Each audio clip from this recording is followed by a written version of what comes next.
Good morning and welcome to today's session of Imagine America Radio, our continuing Career College Exposition webinar series. My name is Lee Doubleday and I'm the Director of Operations here at the Imagine America Foundation. I'm excited about today's topic, Life After High School Training for 2022 Graduates, sponsored by Bryant and Stratton College. Bryant and Stratton College has an online school as well as 19 ground campus locations in New York, Ohio, Virginia, and Wisconsin. Bryant and Stratton College is also a new partner of the Imagine America Scholarship and Award Programs. If you would like more information about how your students can apply for our scholarship to attend this institution, please visit our website, which is www.imagine-america.org, or you can call or email myself. We will also be sending a flyer and a scholarship link to you after this call, likely tomorrow. But since our beginning in 1999, Imagine America remains a leading sponsor of scholarship aid to enrolling high school students. However, our country faces a serious shortage in qualified workers. We hear from employers in virtually all sections of the country, desperately looking for qualified employees, so we need to do more. Joining us today to discuss in detail the looming worker shortage and how Bryant and Stratton College is helping meet this need is Crystal Morgan. Crystal is Bryant and Stratton College's premier high school presenter and has been working with high schools and college admissions for over 15 years. So you're in good hands today. But before turning the program over to Crystal, let me outline today's agenda. Today's session of Imagine America Radio will be 30 minutes maximum, with question and answers at the end of the presentation. All participants can submit questions while the presentation is in session and are encouraged to do so using the Q&A or the chat feature in this Zoom meeting. At the end of the presentation, or approximately 10:25, I will then present any questions offered by the participants, and we will address as many questions as possible and provide written responses and follow-up emails if necessary. But we will have a hard close at 10:30. So without taking any more time out of today's presentation, let me turn today's session over to Crystal. Crystal, the floor is yours. All right, thanks, Lee. Good morning, everyone. Again, my name is Crystal Morgan. I'm with Bryant and Stratton College. I'm looking forward to chatting with you all today about some of the challenges facing tomorrow's workforce, opportunities for us to better prepare students for life after high school, and of course, how Bryant and Stratton College helps to path that college and career success. One thing we all know is the workforce is ever evolving, from the recruitment process to onboarding and retention. There's a lot of variances, a lot of differences, and I think most importantly, now more than ever, we want to consider our students' education and how it's going to prepare them for the workforce that's ever changing. When I talk about the workforce, I talk a lot about the 2020 to now and beyond. We look at pre-pandemic workforce versus post-pandemic workforce, and there's just a lot of variations. A lot of organizations are facing a lot of first times, a lot of new normals. And so that perception versus reality for some of our younger students or, younger adults that are entering the workforce, they're going to have some pieces to work through when it comes to the generational gaps and really working through these new normals. In years past, we'd have, new people entering the workforce and they would have a mentor, perhaps someone who's been with that organization for several years and has been seen as a leader. We've seen with a lot of organizations, there's been a ton of turnover, lack of training. And so as these newer individuals are entering the workforce, they may or may not have that mentor that's really going to help them to navigate and find their way. So imagine being a 17, 18, 19-year-old who's entering the workforce during these challenging times.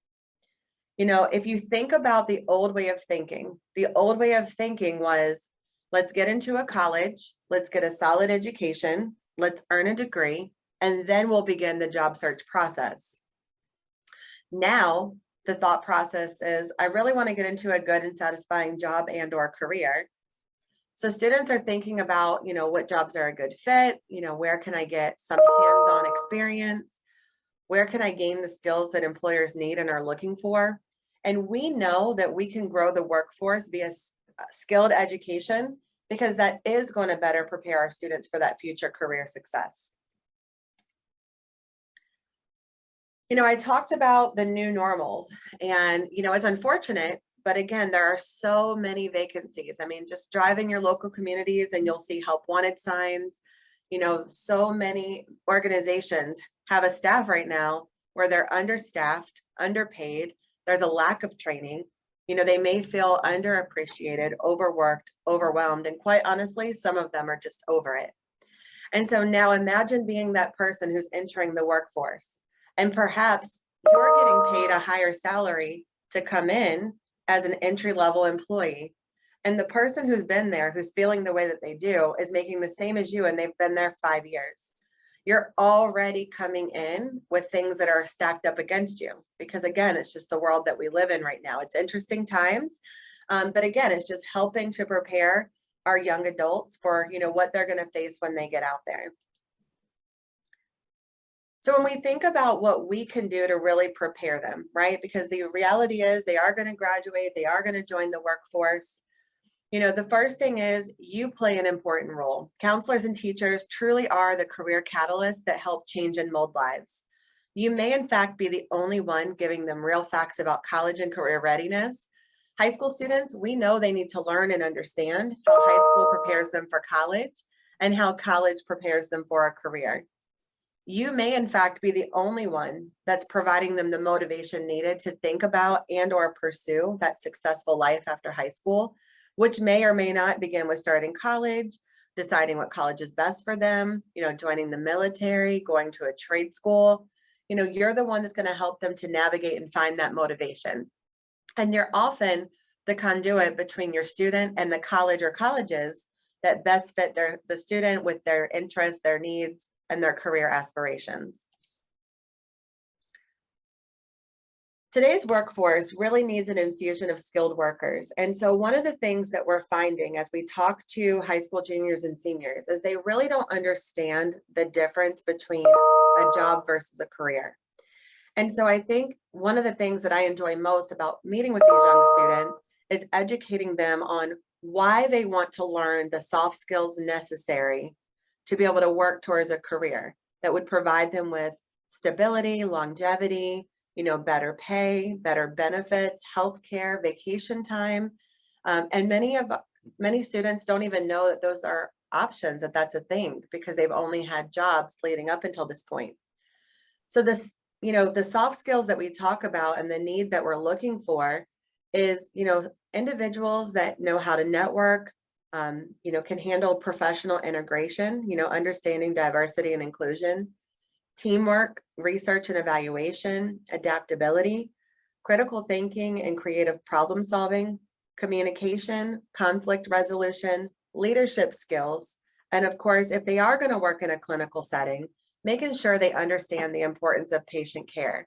So many times students want to get into the healthcare field because they're looking to make more money, but we have to make sure we're getting the right people in the healthcare field and they understand the importance of, you know, good customer service and patient care. So how do we help them get started? First and foremost, we want to get the students to really start determining their interests. You know, get them to explore a variety of career options, you know, whether they want to get into the business world, they want to get into healthcare, they want to go into the legal system, perhaps they want to pick up a trade. But you can kind of narrow it down for them, you know, get them to start thinking in terms of what are the interests and passions that I have. So for example, are they a doer? You know, do they enjoy working with their hands, you know, working on projects that allow them to be physically active? You know, doers are often classified as being practical, stable, self-controlled, and independent. So examples of that could be a physical therapist, a licensed practical nurse, a police officer, or a firefighter. And that's obviously just to name a few. Are they an investigator? You know, an investigator is observant and curious about the world around them. Typically, they're inquisitive and intellectually self-confident, as well as quite logical. So you would think about opportunities like a computer analyst, a pharmacist, a teacher, a technical writer, a librarian, a lawyer, or a paralegal. Again, they have a bit of curiosity. Are they an artist? You know, artists are people that value creative expression. They tend to be innovative, imaginative, and unconventional. And they do love to work freely and often put their emotions into their work. So that would be someone who's into maybe graphic designing, photography, a writer, a musician, a drama coach, an architect, or a cosmetologist. So again, there's a career field for everyone out there. Are they a helper? Helpers enjoy jobs that allow them to interact with people. This may include new skills or helping with personal problems. Helpers can exhibit emotional attachment and tend to be very in touch with their feelings and empathetic. So perhaps they want to work in youth services or as a receptionist, a nurse, a paramedic, a claims adjuster, or even a child care provider. Again, they enjoy helping others in some form or fashion. Are they an entertainer? Entertainers are most often self-confident, social, and adventurous. This includes making decisions, selling products, leading groups, and debating politics. So some of those careers could be a travel agent, a lobbyist, a lawyer, a personal recruiter, or even a radio personality. And then there's also your detailers. Detailers are conventional people who enjoy collecting and organizing. They work well within a system and are efficient and practical. Detailers enjoy playing by the rules and work well within their boundaries. So examples of that could be an accountant, a court reporter, a paralegal, a proofreader, or a credit manager. And again, you want someone with a very specific skill set that's going into these type of fields. They really have to have that level of attention to detail and ability to just be efficient and practical at the end of the day. And so once you've kind of identified their interest and you have them exploring all of these different types of careers, the biggest way that we can then help them is begin the research of career educational requirements. So perhaps they've identified that they're a doer. Start to research 2 to 3 different career paths that they could go into. Because what we find is that although a student may start out in their junior year thinking one thing, by late in their junior year, they're thinking maybe they want to go another direction. And in their senior year, they may change their mind a couple of times. I've worked with students that come in and say, I really want to be a paralegal. And then midway through their senior year, they're like, you know what, I really am thinking I want to work in healthcare. And lo and behold, before they start school, they're enrolling into our IT program. And so they're constantly exploring their interests and, the direction that they want to go. So get them really focused on 2 to 3 career opportunities. Research, is it going to take getting into a 2-year, a 4-year, a trade school, a career college, a community college, an apprenticeship? Or could they perhaps join the military, gain those skills there, or even someplace that offers on-the-job training? Their possibilities are endless, but again, we've got to get them thinking early so that they can begin to do their research and they can identify the best path for them to reach their career success. Many of our students dream big. And so we need to help them with setting goals. What goals are going to help them to get there? What are their short-term goals? What are their long-term goals? What do they want to do within the next year, 3 years, 5 years? But more importantly, as they're making these goals, it's so important because a goal without a plan is simply a wish. So we got to put together the plan of action that they're going to take. And then once they have that action plan, begin to put it in motion, take action. So encourage them to constantly look back at their goals, analyze how far they've come, if they want to make adjustments to, how are they progressing towards. But be that motivation and that support person that's continuing to get them to work towards those short-term goals in the immediate.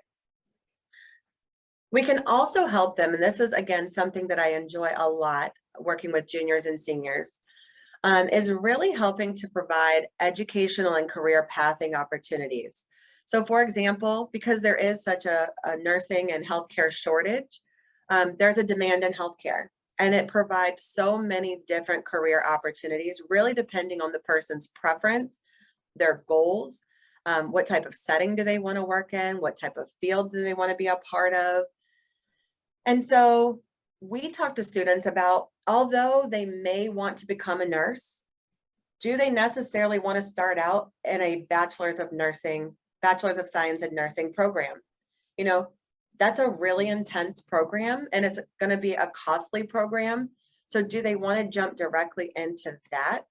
Or do they want to kind of stick their toe in the water and figure out, is the direction that I'm thinking I want to go really the direction I want to go? There are stronger entrance requirements to get into programs like LPN, RN, and BSN that are a little bit more challenging than, say, medical assisting. So perhaps academically, they're not quite there, but they really want to begin getting that experience, and they really want to determine before they invest time and energy,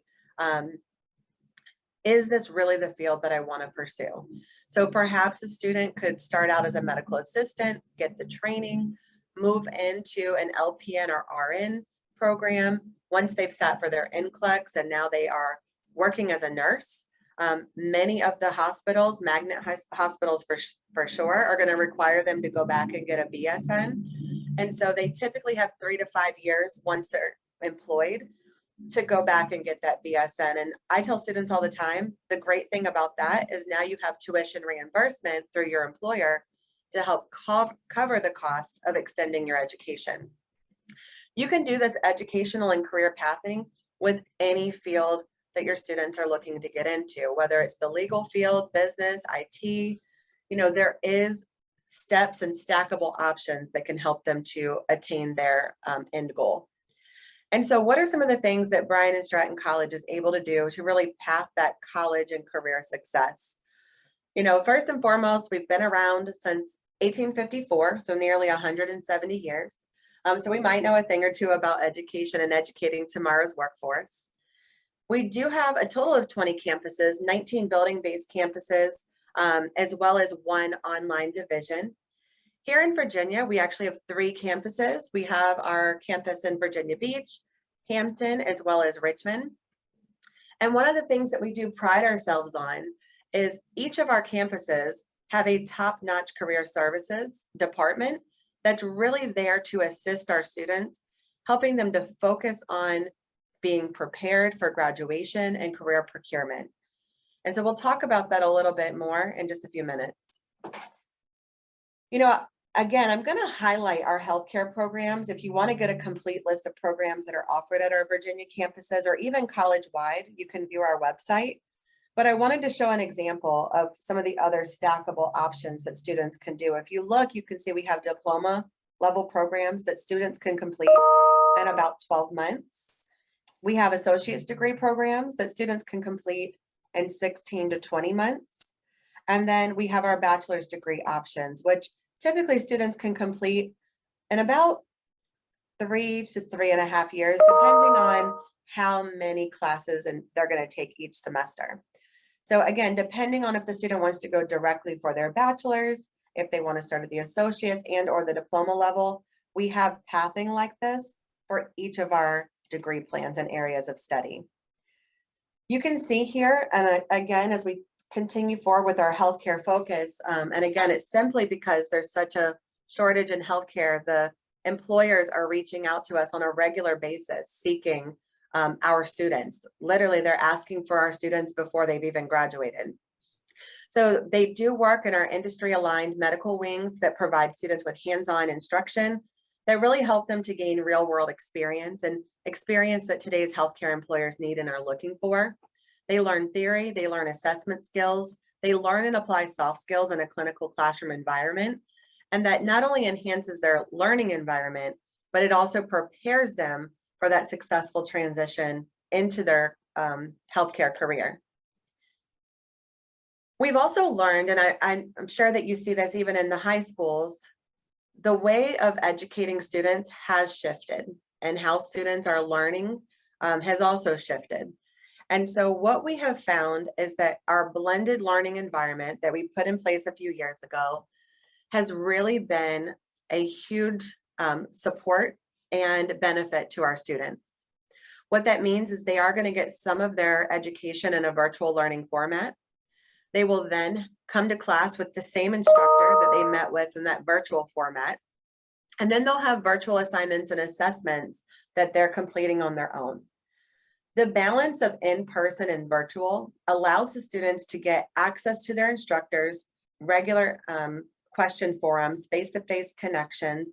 They have access to everything on campus. So for example, if you're someone who doesn't have a computer at home, you can do all your virtual stuff here on campus. But if you're perhaps someone who has to work, maybe you've already started having a family and you're trying to go to school, it limits the amount of hours that you're actually away from home and on campus. We have both on-campus and virtual tutoring, 24/7 access to our virtual library and librarians. And so truly our students are able to get the support that they need so they can continue their education while also balancing other things in life. Here in Virginia, you know, our healthcare graduates, some of the places they've been hired is Centera, VCU Health, Bon Secours, John Randolph Medical Center, and that's just to name a few. I think it's important for everyone to understand that the way that we do education is that it's focusing on the career in mind. So if a student comes to us, our goal is to help prepare them for employment at graduation. So we have employer partners in the community that we partner our students with at internship and ultimately to set them up for those interviews upon graduation. I know we talked a lot about healthcare. I swear I told you we had other programs. So we do have programs in the legal field, such as paralegal, criminal justice, human and social services. We also have business degrees, technology degrees, and education degrees and early childhood education. I certainly don't want to forget to mention Bobcat Athletics. One of the things that's unique about our college is that, you know, many career colleges are just that. You're going and you're focusing on your career. One of the things we've done is we like to integrate, you know, the opportunity for our students to still get some of that collegiate feel through clubs, organizations, as well as athletics. And so our athletic teams include both men and women's, baseball, softball, basketball, track and field. And the most recent has been our esports team, which has been quite interesting to watch. Who knew that you could play video games at a collegiate level and even get scholarships to do so? Our athletes have the opportunity to earn not only academic scholarships, but they also have the opportunity to get athletic scholarships, which help to reduce the cost of their overall loan when they graduate. With a career-focused education, you know, the benefit is, you know, it's going to save on costs, it's going to save on time and the relevance of the courses. We know that students who come to us are going to graduate on time. They're not going to be taking those additional classes that are unnecessary. So we don't have things like bowling, we don't have drama, we don't have any of those type of courses. Every single course that a student takes at a career college is really going to be focused towards their degree path, other than the general education courses that are required to attain the degree. Some of the resources that are available, it first starts with the admissions team. So I do share at this point, if anyone has students that are nearing graduation and they're still undecided on next steps, encourage them to talk to one of our admissions team members. We do one-on-one conversations where we talk with students to really do career fit exploration, because it's not just about what they want to do, but it's what can they be successful in doing, what's really truly the best fit for them. So we spend some time really talking about their interests, their goals, their passions, what it is that they want to do in the future. Now, that may be that we have that opportunity for them within our college, but it may be that there's a better opportunity for them out there, and that's okay. We talk to students all the time that may choose to go somewhere else.